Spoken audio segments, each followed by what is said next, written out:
Even though policy deployment is very complicated and detail-oriented, there is a tool, fortunately, that is available to help you manage this process. It is called the Policy Deployment Matrix. You may also see it referred to as the X matrix.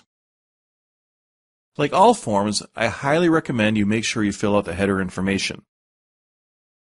And the form I provide on my website, www.volaction.com, also lets you add customization by putting in your own corporate logo.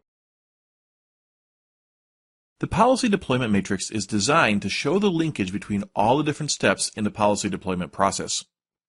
The 3 to 5 year breakthroughs go on the bottom of the X matrix, and the annual breakthroughs go on the left-hand side. The layout of this form makes the connection between the different steps of policy deployment highly visual. To accomplish a single 3 to 5 year breakthrough objective, you may have a few annual objectives that go along with it. For consistency purposes, I like to put the most important breakthrough objectives towards the middle of the chart. The eye tends to be drawn towards the center, and as people start reading, they'll see the most important things first. I'm often asked how many breakthrough objectives, the 3 to 5 year type, should an organization have?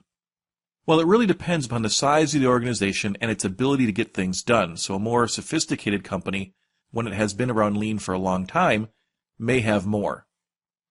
But as a general rule of thumb, I like to tell people no more than 3 to 5, maybe half a dozen if you're a bigger company. The problem is, the more breakthrough objectives you have, the more diluted your efforts become.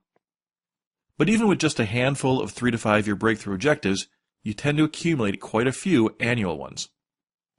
The small grids in the corners of the X matrix help reduce the confusion that can come from having several annual objectives linked to just a few 3 to 5 year breakthroughs. The connection shown by the black dot is unmistakable. When the whole grid is filled out, it is very easy to see how the different objectives link to each other.